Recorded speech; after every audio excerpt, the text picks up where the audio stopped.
How's everybody doing? I'm just waiting on the ads to finish. But it's gonna be a different kind of stream. I have my camera set up um, in a different configuration. Obviously, you can't see my face. Um, I got some new cards, and we're gonna take a look at them. I mean, the new cards that are I'm looking at adding to my sideboard and my main deck here are here. So we're gonna take out the old deck. We're gonna lay it out. We're gonna figure it out. We're gonna see what we want to do with it for, just bringing it to our local modern tournament. Maybe talk about even what tokens we want to bring, um, sideboard slots, whatever. I know that not everybody has local modern going on right now. I actually don't think that I'm gonna have it for a little bit, given the whole pandemic thing ramping back up again here in New York City where we are. But I think it's good to be hopeful and think positively. So we're gonna prepare as if that is happening. So I guess we're gonna do the ritual that it's been a long time since I've done the ritual, but just lay out our deck in you know in the whole visual layout. I mean, I've done it digitally for a bunch of time. Oh, I think I remember what I was doing here. I think these are what I'm cutting, but we'll lay it out all regular first. Guess as a real curve. So here's these nobles. Got 2 prospectors in the main right now. 4 nobles. 4 aether vials. Here's a 3rd prospector. I guess we will lay out the lands. This is like actually difficult. We'll if there's anybody out there live, let me know if I don't know how much I can zoom in. I don't know how good the quality of this is. Let's at least turn this off. I don't think that additional lighting will help even, but yeah, it doesn't look like that makes it any better. Just makes there more shadowing. Anyway, let's continue. So we got the lands here. Oof, I had sleeved up 3 Copperline Gorges. That's something I'm going to have to change before I go. That is not what my mana base looks like anymore. 3 Wooded Foothills and 1 Stomping Ground seems about right. 1 Blood Crypt. I hope I have a second one. I don't think I do. 4 Bloodstained Mire. 4 Cavern of Souls. Oh, I forgot. I don't own Auntie's Hovels in paper. So that's an issue. I mean, we'll make do. And maybe these Copperline Gorges will be enough, but I have a feeling I'm going to be taken out. I don't know, maybe that new fetch that fetches basics. Maybe putting a forest in here even. So we're going to have to do some real deck building. I almost wish I had a ruler. Paper is just not as perfect as I'm used to on Magic Online anymore. And the different gaps and wobbling and whatever. It's just different than looking at. Anyway, good old goblins. How's it going, Smug Anivia Main? That's a funny name. Yeah, this is good old goblins here. These are my favorite basics. Unfortunately, we don't play that many in goblins usually. But like I just said, I may be sleeving up a forest. Maybe that's a better way to lay these things out. But anyway, I think that does it for the lands. So let's just maybe we'll do this in like 2 chunks. We'll do it in fetchables and non-fetchables. Because I think there's going to be a bunch of non-fetchables here. But because we have 7 right here at the top. And then unclaimed territory. And then we've got, I think it's normal to put all of your fetch lands at the top. Because it's like the question pretty much everybody always wants to know: how many fetches are you running? And then the second question is usually how many basics are you running? But one blood crypt, one stomping ground, definitely not good enough. Especially if we're going to see about fitting these Patriarchs biddings in there. But let's keep laying out our deck in just...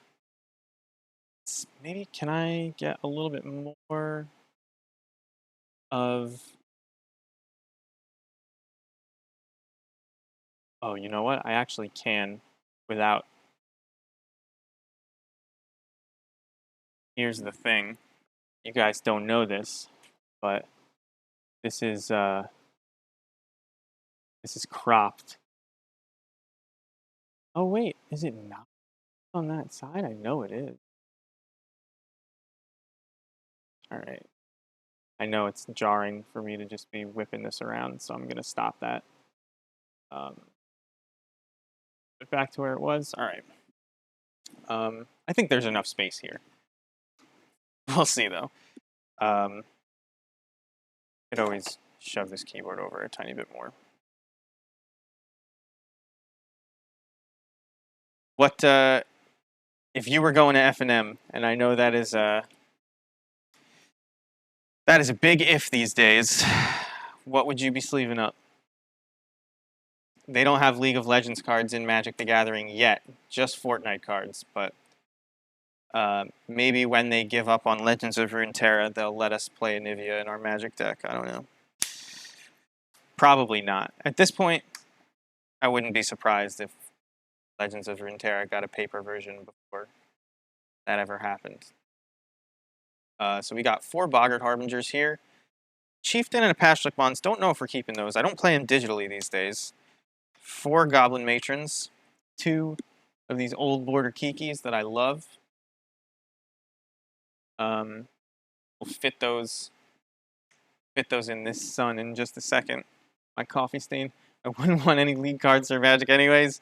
It doesn't matter what you want. They're not for you. That product wouldn't be for you.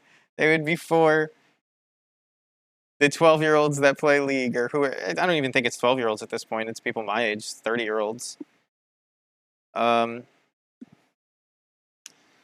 So we're still looking for room for these 2 Hierarchs. Oh, I needed room for the 2 drops. That's why I did all that shifting. 1 Crater Maker, 1 Mog War Marshal? Surprising. Okay. I think usually when I'm doing things, I like to lay it out like this. So there's 4 Conspicuous Snoop, which aren't getting touched. Here, I'll do it one at a time, because this pile seemed to work out nicely when I did it one at a time and just actually place them. So 1, 2, 4. 4 Munitions Experts, which I think is necessary in this wide-open aggro-type meta. And then we have our Silver Bullets for Matron and Pyre. And our 2 Pyres. League players act like they're 12, so it kind of counts. To be fair, those games are so hard.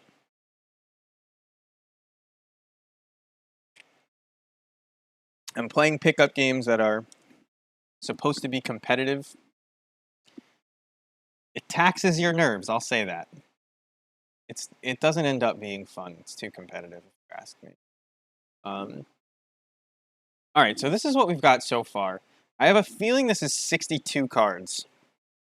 Let's count it up. I didn't even lay out the sideboard. In fact, let's lay out the sideboard down here where these biddings are. I have these biddings over top right now. I got 1 Blood Moon. I got 2 Blood Moon. I got 3 Fury that aren't actually sleeved. I got 3 Leyline of the Void. Could probably use a 4th. I have 3 Crime Punishment, which are so good against Hammer. They've been great. I was playing Teamfight Tactics 2 for a while, and it was a lot of fun.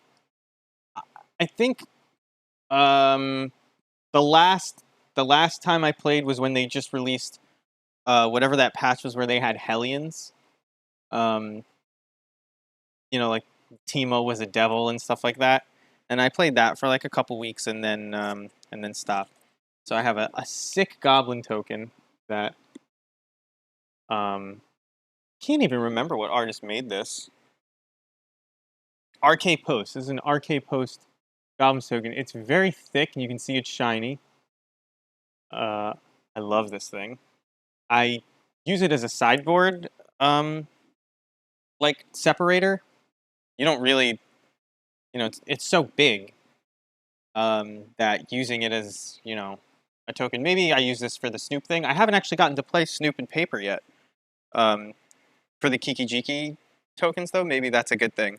So in the rest of our sideboard, this is 3, 4, 5, 6, 7, 8, 9, 10, 11. We have 2 Fatal Pushes, which makes 13. And then, makes 13. And then 1 Goblin Trashmaster, which I don't even really like. 1 Mass Vandal, which I do like. And then 1 Chalice of the Void, which is arguably not necessary. But it's a thing. So that's a 16-card sideboard. So we got to make some cuts, see if we can fit Patriarch's Bidding. Definitely got to fit this Hierarch. So let's check it out. So we have 1, 2, 3, 4, 5, 6, 7, 8, 9, 10, 11, 12, 13, 14, 15, 16, 17, 18, 19, 20, 21, 22 lands? It's only 22 lands? Kind of want 23 lands, to be honest. And I might play 61 cards to get up to 23 lands. I'm not entirely sure, but let me whip out a basic forest just to... Because I think what I'm going to have to do is play a basic forest. And I mean what I'm going to have to do short of buying more cards. Is I'm going to have to play a basic forest, and I got that promo... What's the name of it? Fabled Passage? But I also have Prismatic Vistas. Prismatic Vistas are modern legal, right? You love Trashmaster, but you're biased from a game. I mean, so the reason I say I don't like Trashmaster is that the deck that you can imagine it being good against right now is an Urza Saga deck. This is 23 lands, by the way, with this basic forest. You just got to make a note of that before I forget, because I stopped in the middle of counting, which is like, obviously, obviously may not work out too good when I go back. So remind me. But yeah, the reason I don't really think that Trashmaster is that good is that the matchups you can imagine it being good in are Urza Saga decks. And there's 2 issues with that. The Urza Saga decks, number 1, we can generally just not care about them, kill their Pithing Needle if they fetch it out, and then combo them, or just combo them before they do anything. Also, we have Crime Punishment for Urza Saga decks, which is just like totally wrecks them. But then it's also like, if it were to be good in a matchup like that, often not only can they get Pithing Needle already, but like the Urza Saga decks that are really tough to beat have a lot of creature removal, so it's hard to keep a board state where it's like, okay, I'll sack my Mog War Marshal 3 times to kill 3 of your artifacts. Like, it's tough to get into that position before they can kill your Trashmaster. Like, your Trashmaster doesn't normally stick around. It just always seems better than it is. I haven't had it work out well. Use Trashmaster to sacrifice a Goblin Arsonist using his ability to target your own Horn of Bounty. And then the Arsonist kills you. Yeah. So you could have just attacked with your Arsonist. You know what I mean? And they would either have to block him and kill him, or take it and die. You know what I mean? Like, you often get into that situation too. But yeah, you got a lot of Magic is like, people say like hyperbolic things about cards. They tell you it's a bad card, it's unplayable, and it just usually means that it's it's situationally good, and the situations just aren't as common.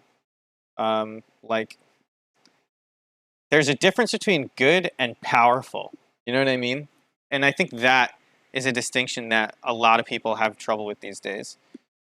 So I'm gonna err on taking out these Skark Prospectors for the Hierarch. I'm gonna leave them in their inner sleeves and pull out new inner sleeves. And we're gonna, or also, we should probably talk about like, I don't know if you are around here a lot, Smug Nivea Main, because I don't recognize your name, and we're like a small goblins community, but I do appreciate if you have been watching. Yeah, so I was just about to mention, I don't know if people realize like the state of the deck, and if you haven't watched the other streams, because they're usually MTGO streams, not paper streams. Like maybe we don't know where the deck is. So I guess I'll just go through it and explain the whole idea. So I mean, Modern Goblins is a mid-range combo control deck. And that's not me making up terms. Like, those are all real things, and we actually are all those things. Are we the best mid-range deck anymore? No. But because our combo does a lot of heavy lifting in the other combo matchups, like our combo is just as good as the other things, we do really well against non-interactive decks. We do really well against like untuned creature decks. And when I say untuned, I mean just not the top of the meta. So like humans, while it may be super tuned in the conventional sense, I would lump it in to that category because like we're gonna beat humans 9 times out of 10. We're gonna beat black white random sewer cards 9 out of 10 times. We're gonna beat the vampire Aether Vial deck that people brought. You know what I mean? Because not only do we have our combo, but we draw so many cards. And that's really what it comes down to. So Atarka Red, oh man. So that was the last golden age of Magic. That was before we started flossing after every victory royale. Tarka Red was a good time. Return to Ravnica Standard and into cons all that time. That was like sort of some of the best stuff out there. But we are a mid-range combo control deck. So the idea is, as far as combo goes, you're trying to get Conspicuous Snoop into play, which reveals the top of your library, lets you play goblins from the top, which is as good as drawing cards, so we play a lot of goblins. But he also gets the abilities from goblins that are on the top of your deck. So if you can get a Kiki-Jiki to the top of your deck, which says tap, create a token of target non-legendary creature that you sacrifice at end of turn. If you can get a Kiki-Jiki to the top of your deck with a Snoop in play, you can make infinite Snoops. Now they're all tapped, and it's tough to get cards to. Well, they're not all tapped. There's one that will remain untapped at the end of the chain, no matter what. So what you can do is you can do that at the end of your opponent's turn, and then you can just untap with them and swing to kill them, or you can kill them immediately. Now, like I said, if you're not just relying on luck to get Kiki-Jiki to the top of your deck, you got to set the top of your deck. So to do that, we use Boggart Harbinger, and it says when it comes to play, just put a goblin on top of your library. That's what the Harbingers do in general. There's a couple ones from Ixalan. These are from Lorwyn. So you just put Kiki-Jiki right on top. So once you make all your Snoops, you have one untapped at the end, and you can make another copy of Harbinger. You have all these tapped copies of Conspicuous Snoop. So you make a second copy of Harbinger with your last Snoop, and then you put something like this on top of your library, which lets you just sack all of the Goblin tokens you made to drain your opponent. Because now that this is on top of your library, Snoop has this ability, and you can just sacrifice all the things. So that's the combo in a nutshell. So when I say we are mid-range combo control, that takes care of combo. Aether Vial sort of takes care of the mid-range element, but the mid-range obviously just means you're trying to play to the board. So we have munitions experts here, which are terminates when you're doing well. We have Goblin Matron to find the tools we need. We have cards like Chieftain to tutor up as Silver Bullets with Matron to put more pressure on when we need to or can. Pashlik Mons, which just, is all around good. But then the glue that really holds any mid-range deck together is card draw.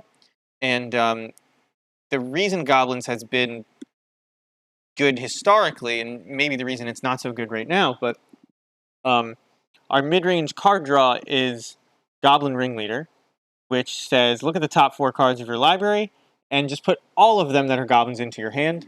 So you can draw up to 4 goblins. So you want to stack your deck full of goblins to make that happen. And that's a lot. Like imagine drawing even 2 munitions experts or drawing, a goblin matron off of that, and maybe sometimes even a Kiki Jiki that will, allow you to just make value copies instead of comboing. So you have a lot of value if you can survive that long and control the board. And control being part of that phrase, when people say it's a control deck, if you've ever heard the references to the article, Who's the Beatdown? If you're not the beatdown, you are the control player. And very often, this Goblins deck is not the beatdown. So it's only combo matchups, basically, where you're the beatdown, or other dedicated control decks. But even against control, you play control, and you kind of are just, you put little crappy guys into play, and they waste cards on them, and then you draw cards with Ringleader and keep hitting them for 2 or 3 a turn, and eventually they run out of cards and you have a handful of them. So that's the idea here. So how many cards do we have in this deck? I said it was 23 lands. This is like not prime mana base. 3 Copperline Gorge is just at least 1 too many. I think you want 2 Copperline Gorges, but maybe not with the basic forest. Maybe you just want 1. These should be Blackcleave Cliffs and a Blood Crypt. I think that's probably the correct call, but we'll see in a second. So this is 23. Then we have 4 Hierarchs, 4 Vials, and a Skirk Prospector. So that's 9 cards. That's 31 cards. So then we have 4, 8, 12 again. So 31 plus 12 is 43. Then we have 4, 8, 10. So 53. Let's hope this is 7 cards at the end. 1, 2, 3, 4, 5, 6, 7. Wow! Did I have a 59 card main a minute ago, or did I just count wrong? Huh. I think I should count one more time. 6, 7, 8, 9, 10, 11, 12, 13, 14, 15, 16, 23, 24, 32, 4, 35, 36, 37, 38, 39, 50, 51, 52, 53, 54, 56, 57, 60, 61. That is what I expected because I added the forest. Okay. I don't know where I did the math wrong the first time, but it's 61 cards. That's not bad. Having your 61st card be the 23rd land is not the worst. The only problem is that it makes mulliganing to your combo and your hate pieces harder. So ideally, we cut down to 60. And looking at this list right now, and knowing the way the meta generally works right now, but couching that with what you expect to find at FNM, I think our options for cutting down to 60 are cutting Chieftain or Pyre of Heroes. I think those are like the first places I look. Pashlik Mons is not great right now.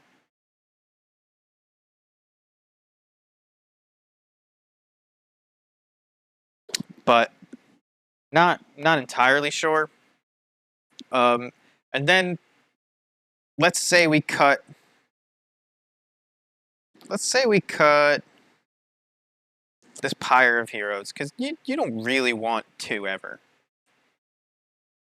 And one is often really good.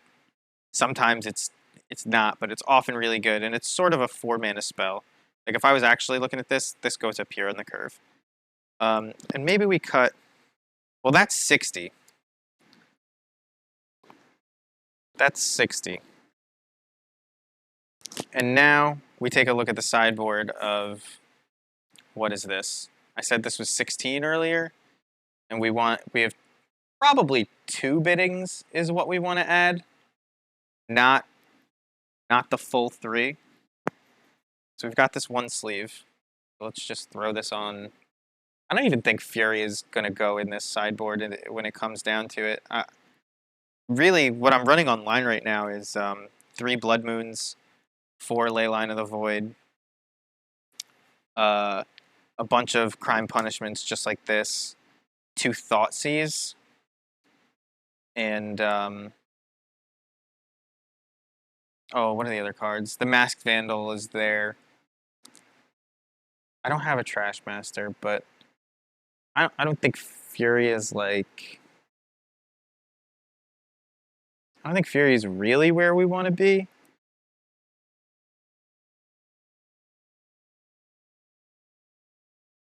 I'm going to cut these 2 Fury for now. I ordered those when they were $6, and I thought they might be good. Now they're like 20 or maybe even more, who knows. So that's 2. That should bring us to 16 cards again, I think. 4, 5, 6, 7, 8, 9, 10, 11, 12, 13, 14, 15, 16, yeah. So if I were going to go to FNM tomorrow, I would probably cut the Trash Master just because I don't like it that much, but... And I think Patriarch's bidding is like... I think Patriarch's bidding gives you game against things like Rhinos that maybe normally you kind of just can't beat in a million years. But if you draw Patriarch's bidding and they've been killing your stuff all game, like, you can kind of just get there. So I think that that's good. And I think Trash Master is just not as good as any of the other cards. It's just like not as powerful. So I think I'm going to get rid of that. It's good in other formats. Like, I know people play it in Legacy, and I think that's fine. But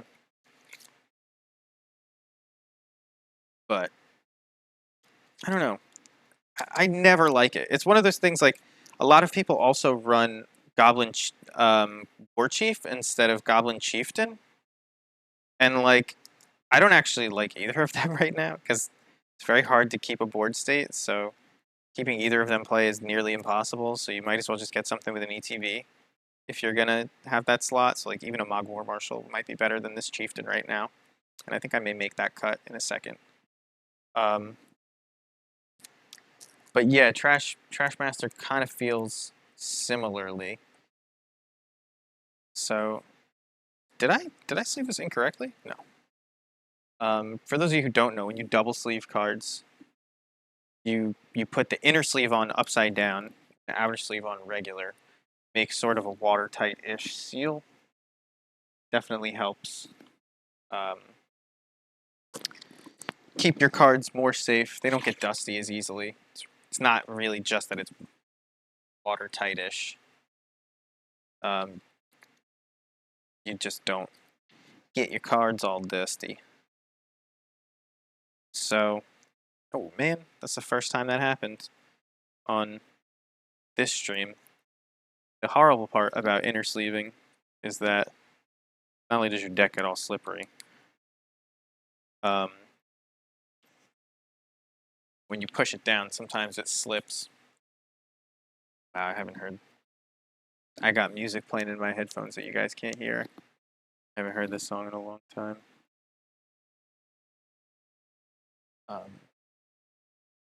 Am I missing a card here?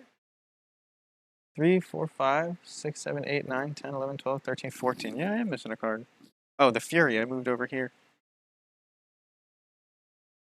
So, you could, like, something I've looked at doing, something I've done, is I've boarded, like, the 4th Harbinger. I don't really like it. I think in general, you want to be, like, streamlined and fast as possible in your first games, and then you board into your slow interactive cards in the games after that when they have their better cards against you. That's generally the way we do things. So yeah, I think if this was my 15 card sideboard, and it's not, it's a little bit redundant, but it's not bad. Like for mid range matchups, you have 2 Fatal Push, 2 Patriarchs bidding, and then depending on the deck, like some number of Leyline of the Void. That's pretty good. I mean, and the Fury, it's a lot of cards actually. But you don't always want Leyline of the Void in mid range matchups. And then for Hammer, we have these. For Titan, we have this. Titan and Elementals. And I guess with Elementals, you'd bring in these Furies. So this Fatal Push, this should be a Tarfire. Let's see if I've got the Tarfire.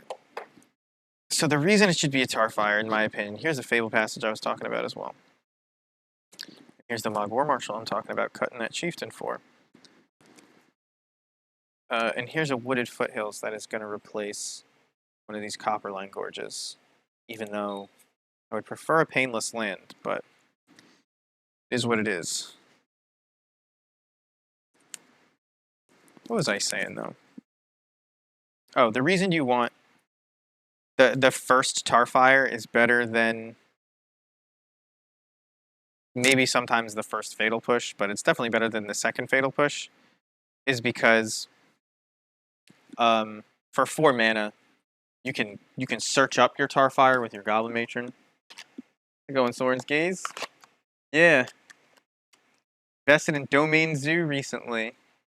That's cool. That is a very cool deck. I think that's, I mean, there's a lot of value in just like playing to the board and having a game plan that makes sense. I was just talking the other day about how I stopped playing Storm. Like the first Modern deck I bought was Storm because I'm like, I don't know, maybe I thought I was smart, whatever it is. Just one, I liked combos, and Storm was the only combo back then, basically, anyway. So it's not just that I thought I was smart. But like, you play it once or twice, and then your opponents are sitting across from you, and you realize how bored they are. Like, as you are doing this very difficult, mind-bending puzzle, and they're like completely uninterested. And then I felt guilty. You know what I mean? Like I'm sitting here just kind of wasting everybody's time. Like I'm trying to win, but I can't just be like, yeah, I won. You know what I mean? So it's not that it was that the combo took forever. A glutton for punishment? You could say that. I don't think I'm gonna put this Fabled Passage in. I think I would use a Prismatic Vista over this Fabled Passage. Where'd I put that stack of cards? Maybe I would even use it Unclaimed Territory, because it's not like I have that many. I really need a second Blood Crypt, which I should just buy. But whatever. Alright, let's put these away. Yeah, so that was my first deck. And I was just like, I can't keep doing this. Like, that's not... I don't want to do that to people. I don't want people to be like, oh, I have to play against that again? You know what I mean? Like, in a tournament, whatever. But, like, you end up playing Modern with your friends over and over again. You know what I mean? So playing a deck that they like to play against was a big deal. Of course, I didn't take that advice immediately. My second deck was Mono Red Scred, which had 4 Simian Spirit Guides. I still have most of it, actually. I wonder what these are worth these days, but I have See if I can get it in the camera. Here's mono red scrying sheets. I sold like 2 of my scrying sheets way back when I was buying into Legacy. I had the full 4. Just a bunch of old school snow-covered basics. Snow-covered mountains, obviously. These sleeves are so buttery. I love it. Man, I wish I still had all these. I'm going to re-sleeve this Goblins deck. Top of the Hammer, still my favorite Planeswalker, probably. Yeah, so Jund Citadel looks like my kind of deck, too. And it's like, I don't know. Am I past that? Boros Wrecker, I still wish. So Skred, for anybody who's never played it, Skred says, Skred deals damage to target creature equal to the number of snow permanents you control. So you would just play a bunch of snow-covered mountains and a bunch of Skreds and lightning bolts. Then the rest of it was like just kind of controlling the board. But a large part of the build of Skred that I had was Skred is a lot better than it used to be, Soren. Skred got a lot of tools, and it's basically just like you can play green-red Skred now, and it's just Panza. Like you don't actually use the card Skred, but like you have enough. There's enough stuff going on that you can just play mono red control, and it's a little bit more than Panza. You can play Koth of the Hammer and stuff. Now where were we? Switching out this Copperline Gorge for this Wooded Foothills. The reason I got 3 Copperline Gorges, because I bought them just for when Ignoble got spoiled. The reason I have 3 Copperline Gorges is because I also thought that Abundant Harvest was going to... Oop, I just unsleeved and resleeved the same card. I also thought that Abundant Harvest was going to be, like, part of this deck. And it still might be. I was, like, really hyped about it, and then I just lost so many games. Because, like... I cut down a lot of my lands. Yeah, John. I actually just found the Pioneer deck that I bought yesterday. I wonder what you could guess, if you could guess what it is. I doubt it. But I'm a big artifacts guy, believe it or not. I mean, I play Painter. That's like my deck. Painter is my deck. Artifacts and red cards. Like, that's always been what I like. Like, I used to think I was like a Storm player, like I said, so blue-red, but really it's artifact, or it's red and then artifacts and then blue. Like, that's what I like. Here's my Pioneer deck that I've got, that I bought for $40 when Pioneer was going to be a thing. And then I think lockdown happened like 2 months after that, and Pioneer kind of died. And this is the very old version of it. Let's see when we get to the first iconic card.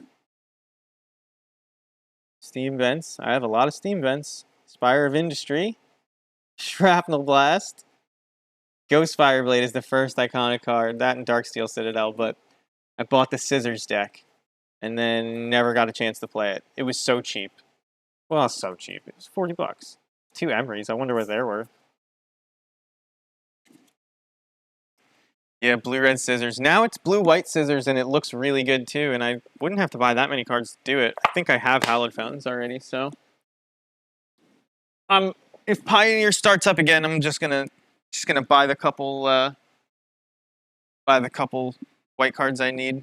So this is 61, and I think this is set. The Fury, maybe... I don't play... The Fury and the Patriarch Spittings are the things I don't play. I have more Blood Moons, but I don't want to unsleeve them from Painter, so like that's why I'm only running 2 here. Those are Blood Moons 5 and 6 in my collection, which is funny. That's how much I love red. You saw I started with mono red Skred. Yeah, the blue-white Scissors list are really cool. Darkest Mage, who I was actually hosting before, I noticed that as I was going live. He's been working on that deck a lot. And it's pretty good. So 23 lands. We need another Blood Crypt, but I don't own it. So we went with another Wooded Foothills, which can get this Blood Crypt. We don't have Auntie's Hovels, which is a problem. Maybe there should be another basic swamp here. But more likely, I mean, it should really just be any black-red duel. Like, Dragon Skull Summit would be fine. I have more Stomping Grounds. I don't think I have more Blood Crypts. The last black-red deck I played was Burn, and that had Temple of Malice in it. Didn't have anything else. No, this is Kiki Jiki, isn't it? Yeah. Yeah, I don't have Blood Crypt. I'm looking up at my...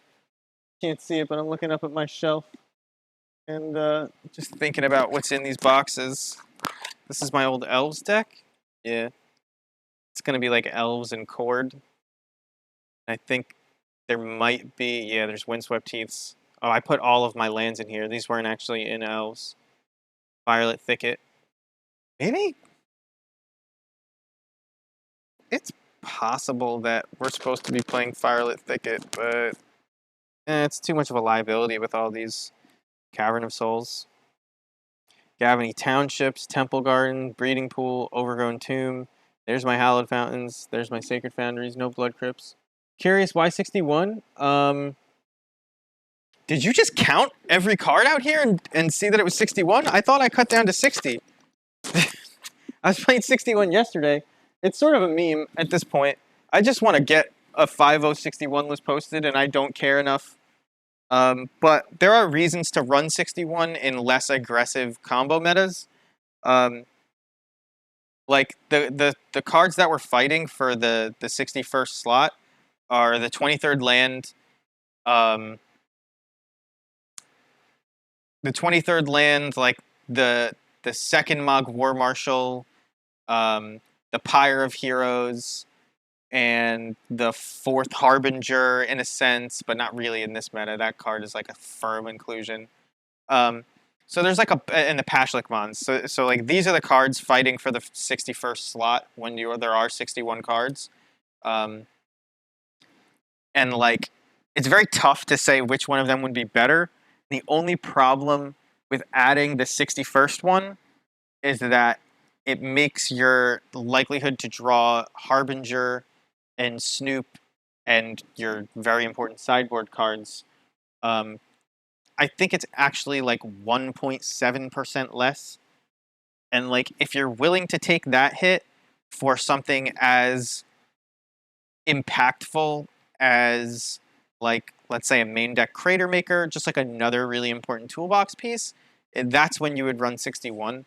But we're not actually in that case in Modern right now.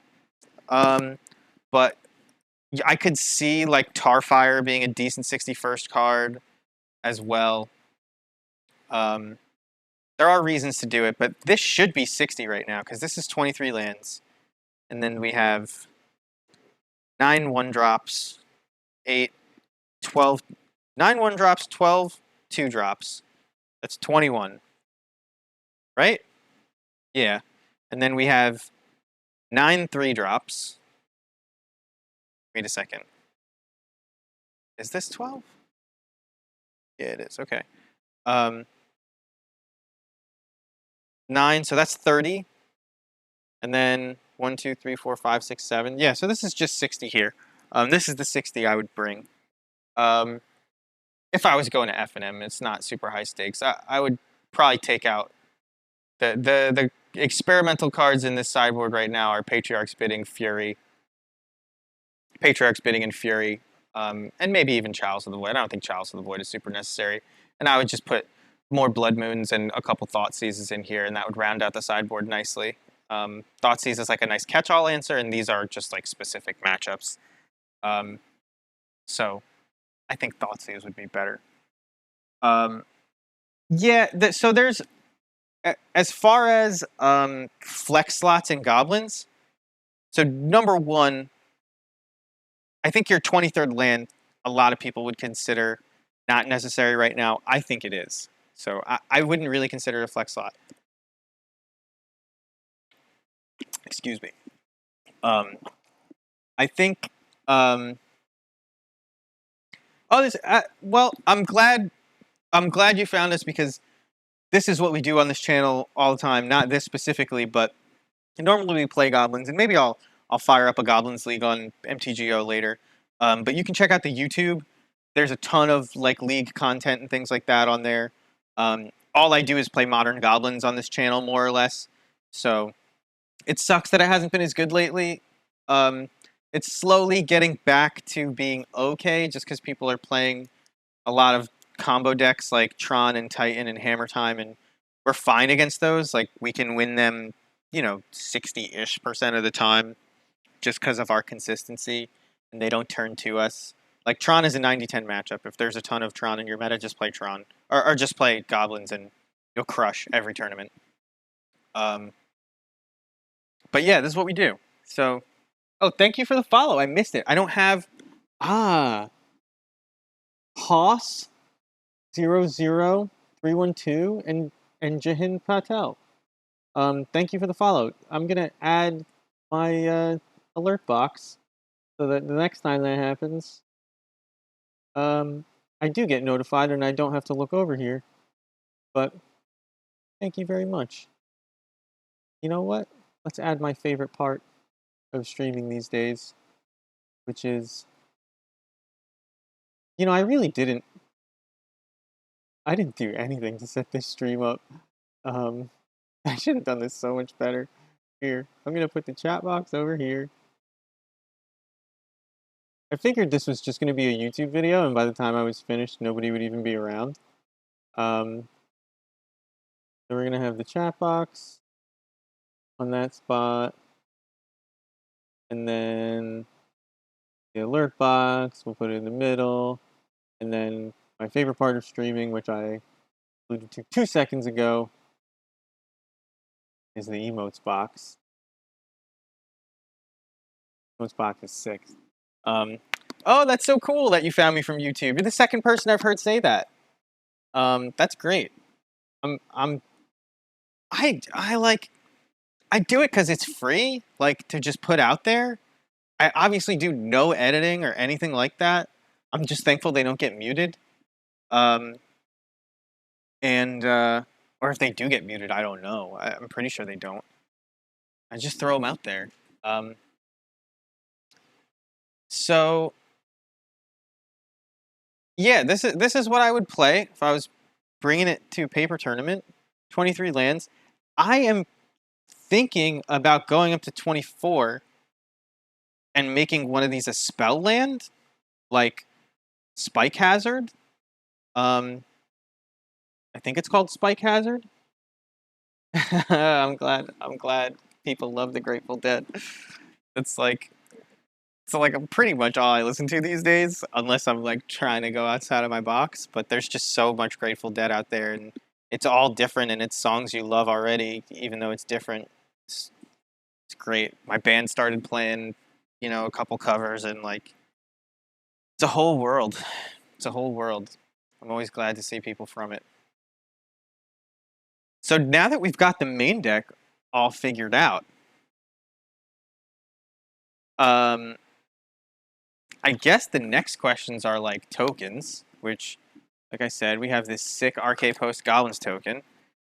And you need tokens that are not so thick, and you need more than one, because you have Mog War Marshals, right? So, I mean, often I'll just whip out sleeves, but I do have tokens somewhere. My favorite tokens are actually, I hope I can find that. I have, there actually were sort of a gift from a friend of mine. He had a ton of them. He likes to collect them, and he just tossed me one. Copies of Mon's Goblin Raiders, which has a rare set symbol on it. It's like a gold star. It was never a rare at any point, I don't think, but it was a promo card. That's how it got the rare set symbol. And it's just a 1/1. It's not legal in the format either, so I believe you are allowed to use it as tokens. I don't even like these tokens. They're okay. Here's the Abundant Harvest that I really want it. Maybe the 24th land should just be Abundant Harvest. Maybe that's what we should do. I have all these Grum Gullies. You can't see. I'm off screen. All these Grum Gullies. I bought like 8 of them. I bought a bunch of Crime Punishments because I figured they would go up. So I think I bought. Maybe I only bought 4. Thought I was gonna buy 8, but I bought 8 Grum Gullies and 4 Putrid Goblins because they were like 20 cents. Here's the rest of my Abundant Harvests. And then just like a bunch of junk. These shouldn't be in this box. I should just take these out. Because, like, I'm not trading this garbage. Nobody wants that. Crab token, though, is kind of neat. And then this is all, like, actual goblin sideboard stuff. Okay. Got frog tossers. You got different art. Got all of our... Got War Chief if we wanted it. The rest of the Sling Gangs. The other art. Yeah. All right. So... This is what we would bring. I guess I would bring the tokens in there, but if I could fit them in my deck box, that'd be like ideal. These are my favorite tokens. I love, not because it's Korean. I don't care about the language. In fact, I would prefer it not being Korean so people could see that it was a goblin instead of a monkey, which is what it looks like. But these are the Khans of Tarkir goblin tokens. I don't know why, but I just love these monkeys. They're so great. That is, I think that more than anything is like an indicator that being a goblin is like it's a mindset. You know what I mean? It's not. You don't have to have a little green skin. You could be a goblin and be. You could be a human and be a goblin. I know a couple. But yeah, those. I don't flex with anything really. I do my best not to flex. Although, so I had to buy these because these basics because. So I was saying earlier. I was saying earlier that I'm a painter player, and my favorite basics for the longest time were the basics that I use in Painter, and I spent like $3 a basic, which is a ton of money. To nothing compared to the rest of the deck, though, so I think that's how I justified doing it. And these were my favorite basics. These, I think it's unglued. And I like them because they look like artifacts. But they're mountains. You know what I mean? So they have the brown artifact border that goes with all of the old school. Here, maybe I'll take out another artifact and compare it. I gotta get lucky. So like here's an ensnaring bridge. You can see they both have the brown border around them. So I like it because Painter's an artifact deck and they're basic mountains and you rarely get to play so many basics. So cool. I got these unglued ones. Oh, I should put that back. But then like goblins it's not an artifact deck. So like using the artifact basics just didn't feel right. And then they made these unsanctioned ones, which are like a total, homage to that whole thing. Same border and all that, but they're just like mountains, and I love it. They all look so good. So I was really happy. These are probably my new favorite basics if I'm just, playing anything. Do we want this Abundant Harvest? Would I cut... Like, drawing Pashlik Mons, you're never too upset. But I do always put it to the bottom in my opener. Pretty much. If it's a mulligan.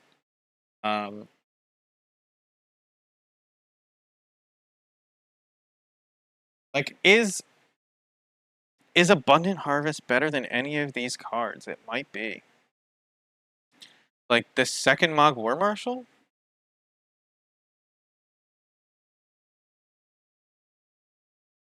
I don't know. I think I was playing Abundant Harvest and Thoughtseizes for a while, and it was pretty tough on the mana.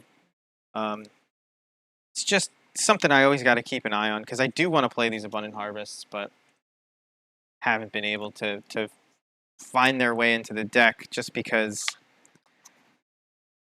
I don't know, Matron is an actual tutor, and just playing enough lands, you probably won't have to use Abundant Harvest to name land. So then if you're going to play Abundant Harvest, you want to cut down on lands, and then it's just kind of like the format is a little too fast. You kind of can't spend your turn one playing Abundant Harvest right now. You got to do other things. You don't have time to develop as much. But I mean, this is the deck. I wouldn't be upset taking this to a modern FNM. I might get screwed by the 2 Copperline Gorges and no Anti-Hovels.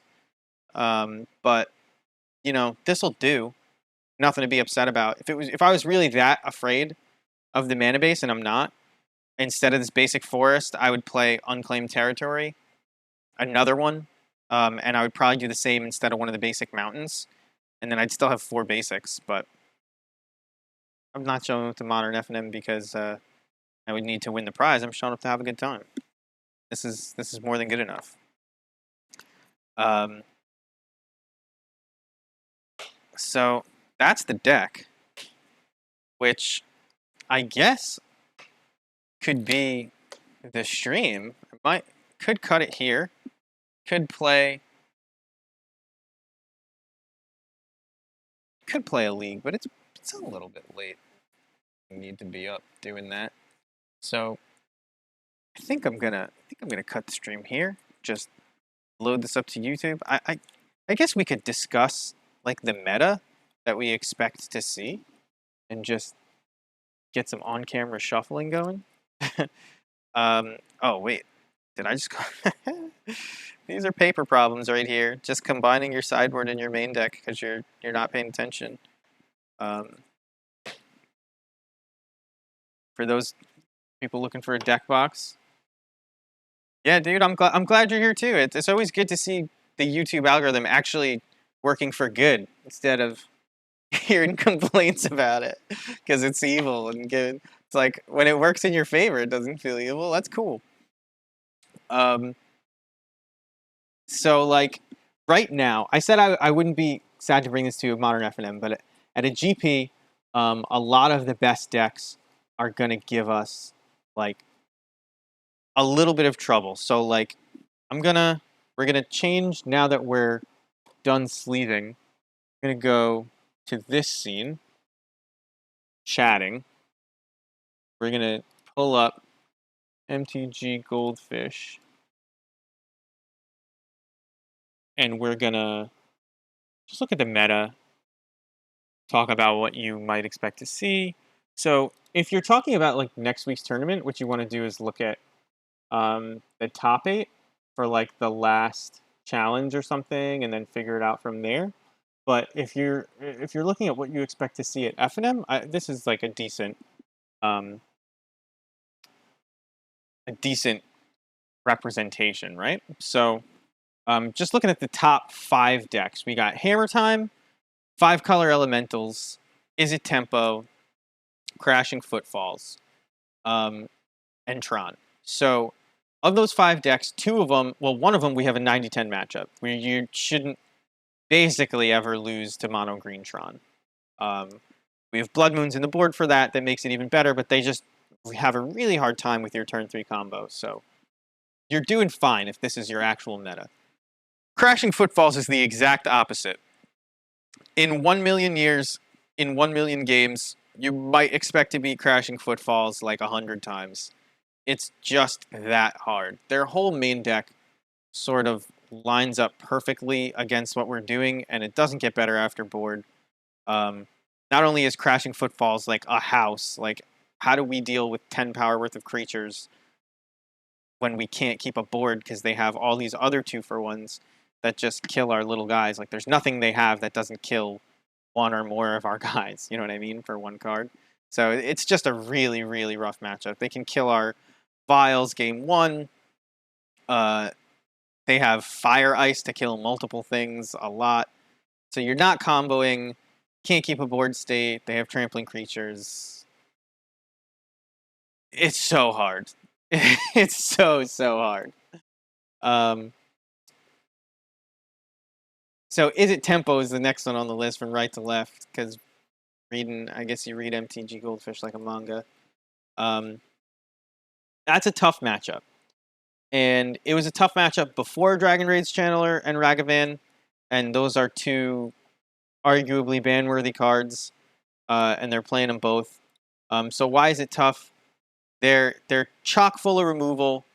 They have cards that are hard for us to remove if they play them, if they're playing Murktide Regent. They don't need to. But you can't combo them because they're playing nothing but Lightning Bolts and Unholy Heats. And they're always going to be able to find them with Expressive Iterations, etc. Digging towards them with Dragon's Rage Chandler and Mishra's Bauble. But the real hardest part, Carador. It's Footfalls is so unbeatable. I don't want to dwell on it because it's like people are always going to have bad matchups.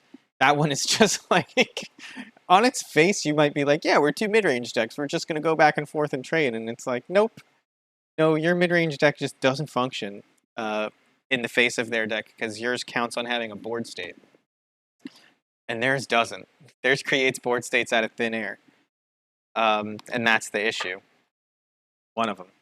Anyway, so Is It Tempo? The way that we choose to attack this matchup, and I'll bring out the sideboard for this, we board out Aether Vials, which is arguably wrong. And with this board, I would probably bring in one Bidding, this Tarfire, this Fatal Push. So, like, arguably, we have, depending on how you want to attack the matchup, and maybe that's something you change on the play versus the draw. We have, like, all of these cards that could come in. So this is 7, 11 cards that arguably can make our matchup better against Is It Tempo. But the main idea that we've been operating on, and maybe this will end up being wrong, is that you bring in Leyline of the Void, and then you're going to be shutting off Murktide Regions and Dragon's Rage Channelers, and their Unholy Heats are still really good, but at least their Dragon's Rage Channelers and Murktide's Regions are like kind of shut off, so you're just dealing with, 1/1s and 2/1s, and that's what we're playing. So you're sort of on even footing after that. You're not really winning, but you can actually play. And the ideal is that, Leyline of the Void is in your opening 7, you don't have to mull too low, but you can play. Now, they have decent sideboard cards against us. You're basically never getting the combo off, but Kozilek's Return is a beating. It's a tough matchup. It's probably like 70-30 in their favor. But you can play, and it'll at least go on a long time, and you'll have a good time playing against it. 5-color Elementals, it's sort of the same thing, except instead of Leyline, you're boarding in your Blood Moons and hoping to have them in your opening hand because their mana base is so bad that they probably can't cast any of their Elementals if you Blood Moon them. And then you're just kind of trying to keep Risen Reefs off the board, and then Patriarch's Bidding, I guess if you drew it late game, you could like sort of slam the door shut with it. And if they Fury you a few times, you're going to want that. But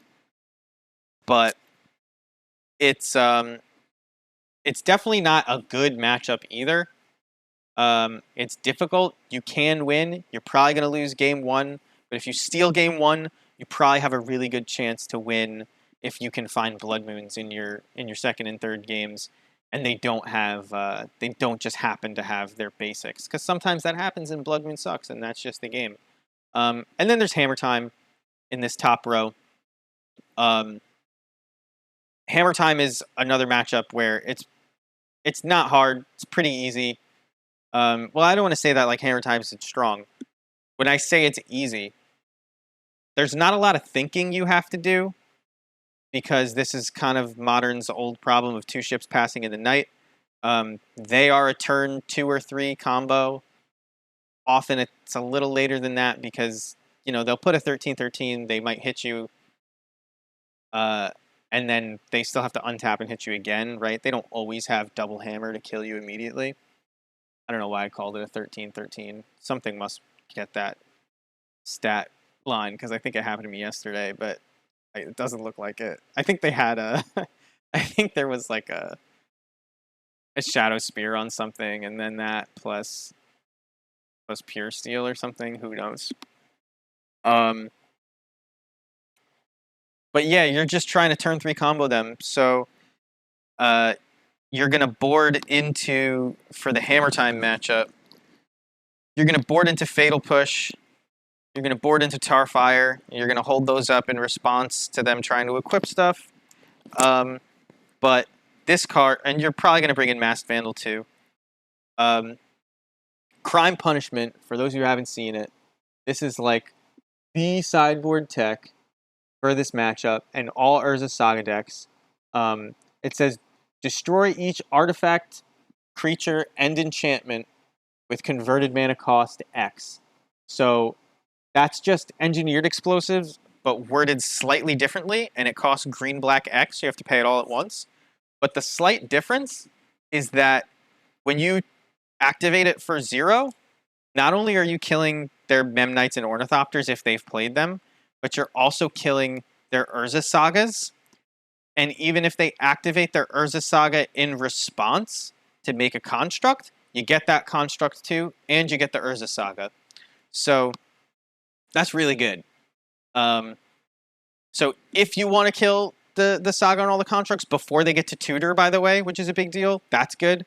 But you also get to kill Sigarda's Aid and their Esper Sentinels and Giver of Runes if it's on 1. And if they, bring out their Shadow Spear and their Pithing Needle and their Colossal Hammers, you get all those too. So it's just a really, really good card, and I think it's actually better than Engineer Explosives because stopping the tutor is sort of a big deal for our deck, and killing lands is always great. So as far as like the top 5 decks in the meta, we have 2 good matchups, 1 atrocious matchup, and then 2 slightly unfavored matchups. You're all right. Living End is another matchup where it's like you basically should never lose. Blue-red control is difficult. Red-based control is difficult in general, especially now with Murktide because they turn the corner so quickly. But it's a game. Like, we are slightly favored because it's a control deck, but you can lose, so you got to play tight. Burn, now that our mana base is so painful, Burn is a little bit less bad, but we could really fix that if we wanted to, and we just haven't. So I'm not worried about Burn. Grixis Lurrus is a game. As long as you keep Lurrus off the board, I mean, we're on that same leyline plan that I described earlier where we're trying to turn off their Ragavans, but in this case, not their Ragavans, they're Dragon's Rage Channelers. But in this case, instead of Murktide Regent, you're shutting off Snapcaster Mage and Lurrus, and then sometimes they play Kroxa and stuff like that. But yeah, it's the same idea. And then this is another Blood Moon matchup. They are a red deck.